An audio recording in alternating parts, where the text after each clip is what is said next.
Et pour en parler, nous sommes avec Jean Messia, délégué national aux études du Rassemblement national. Bonsoir Jean Messia. Bonsoir. Merci d'être avec nous sur RT France. Alors on le voit, cette sanction demandée en tout cas par 3 partis qui sont membres du PPE. Est-ce que cette sanction est envisageable finalement? Est-ce que c'est une première? Bon, moi je ne crois pas qu'ils iront jusque-là. Pour 2 raisons, vous l'avez rappelé. Il faut d'abord 7 partis de 5 pays différents. Donc ça, c'est pas acquis. Ensuite, il y a aussi les équilibres politiques. La prochaine Assemblée parlementaire européenne prévoit d'être extrêmement favorable aux forces souverainistes assez proches de Viktor Orban. Il y a eu le Brexit qui va libérer un certain nombre de places de députés. La France en récolte d'ailleurs 5 de plus. Le Fidesz est prévu pour faire un beau score aux prochaines élections européennes. Et donc tout ça va faire en sorte que le PPE n'a pas intérêt politiquement à se séparer du Fidesz, puisqu'il est déjà politiquement, dans le jeu des équilibres politiques européens, parti très défavorablement. Donc il menace déjà de perdre un certain nombre de dizaines de députés, donc il ne va pas se priver de la dizaine ou vingtaine de députés Fidesz.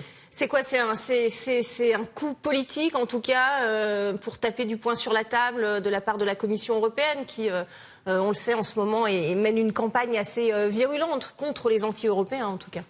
Bien sûr, c'est là que ça montre que la Commission européenne est très loin d'être l'organe indépendant administratif qu'on présente. Elle fait véritablement de la politique, donc elle est sortie de son rôle initial, qui était d'être un petit peu le secrétariat de l'Union européenne.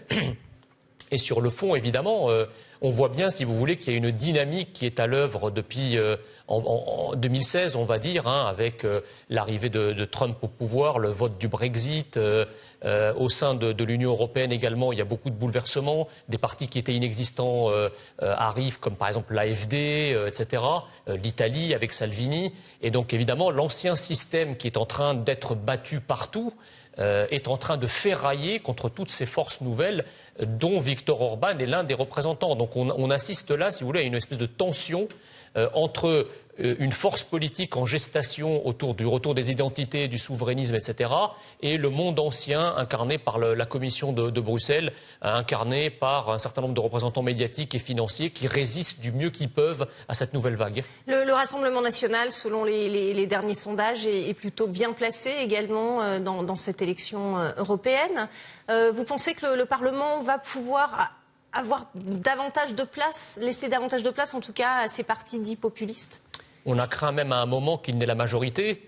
Alors je ne sais pas si on ira jusque-là. Bien sûr, je serais très content si cela arrivait. Les sondages européens n'en parlent pas pour l'instant. C'est pas le voilà, cas. Mais enfin, il y a eu quand même une projection en siège qui montre que la majorité est pas acquise. Mais en revanche, même si on a une belle minorité de 30 à 40% pour les forces souverainistes, ça serait déjà une belle victoire et ça permettrait déjà de faire beaucoup de choses. On aurait une minorité de blocage, donc le pouvoir de bloquer un certain nombre de mesures que l'ancien monde essaye en permanence de faire passer, comme davantage de migrants, comme une absence de protection de nos industries, comme la négociation de traités de libre-échange qui sont assez fatals pour notre agriculture. Tout ça, lorsque nous aurons effectivement un nombre suffisant de députés, un pourcentage suffisant de députés, eh bien nous pourrons au moins le bloquer et puis faire des propositions qui, même si elles n'ont pas l'occasion d'aboutir, au moins ça plantera le décor. Ce serait la première fois que le Parlement européen finalement serait représenté par un certain nombre de partis souverainistes. Ça veut dire quoi concrètement pour l'Europe aujourd'hui? C'est terminé? L'Europe telle que l'entend la Commission de Bruxelles, telle que l'entend Emmanuel Macron, c'est une place supplémentaire pour une Europe des nations selon vous? Moi je crois que l'Europe des nations est déjà en marche, pas en marche au sens de Macron, mais en marche véritablement politiquement. Je pense que l'Europe que nous avons connue a vécu.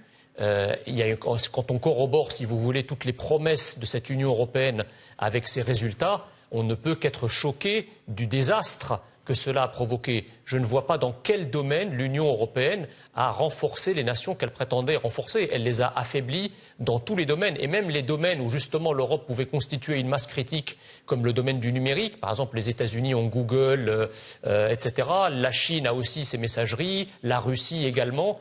L'Europe n'a rien, on dépend complètement des Américains, elle n'a rien su créer, elle n'a pas été à la hauteur de cette puissance continentale qui finalement ne peut s'exprimer que par une agrégation de nations, d'États-nations bien identifiés, qui mettent en coopération, qui se mettent en coopération, qui mettent en commun leurs puissances respectives et respectées. Alors, à l'heure où l'on parle de réforme, en tout cas c'est ce que l'on entend dans la rue, de réforme institutionnelle en France, est-ce que il est temps aussi pour l'Europe de se réformer? C'est ce que voulait porter Emmanuel Macron, mais pour l'instant, les choses ne bougent pas vraiment. Non, mais Emmanuel Macron voulait réformer l'Europe dans le sens fédéral. C'est-à-dire, en gros, son constat, c'est de dire que si, pour l'instant, l'Europe n'a pas abouti, c'est parce qu'on n'a pas été assez loin dans le projet européen.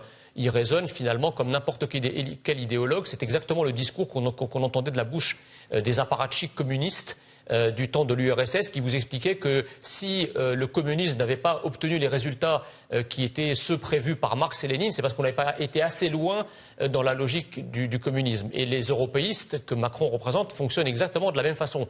Nous, on dit stop. À un moment, il y a quand même un principe de réalité. L'Europe ne marche pas. Il faut des réformes, non pas dans le sens de ce qui aggraverait les problèmes que cette même Europe a provoqués, mais des réformes structurelles dans l'autre sens. Plus de pouvoir au Parlement, par exemple? Plus de pouvoir aux parlements nationaux, la reprise en main par les nations de leur destin, la reprise en main de leur destin politique, au sens, par exemple, du droit. Le droit dérivé, aujourd'hui, notre droit, notre Parlement national n'est qu'une caisse d'enregistrement du droit européen. Nos frontières également, qu'il faut récupérer. Bref, le retour du volontarisme politique, tel que montré désormais par énormément de pays qui ont basculé, qui montre que lorsqu'on veut politiquement, on peut agir sur la désindustrialisation de nos économies, on peut agir sur le chômage, on peut agir sur l'immigration. Regardez ce que fait sur l'immigration Salvini en Italie, regardez ce que fait Donald Trump aux États-Unis sur le retour de la croissance et de l'emploi. Mais ça, c'est au niveau national. En Europe, il y a une politique générale qui est contestée d'ailleurs par votre parti, l'imposition des quotas, par exemple. Oui, mais je veux dire, on nous a expliqué depuis des années que l'Europe est démocratique parce qu'elle s'adaptait Donc ces questions-là incombent aux États et non pas à l'Europe, selon vous? Il faut que ces questions-là incombent aux États. Et si l'Europe est véritablement démocratique, de toute façon, à partir du moment où les peuples européens auront décidé de changer l'Europe, l'Europe changera. Ou alors l'Europe est une dictature et les européistes seront obligés de le reconnaître. Mais nous croyons que l'Europe est démocratique et qu'elle changera parce que les peuples veulent qu'elle change. Merci beaucoup, Jean Messia, d'avoir répondu à nos questions sur RT France. Merci.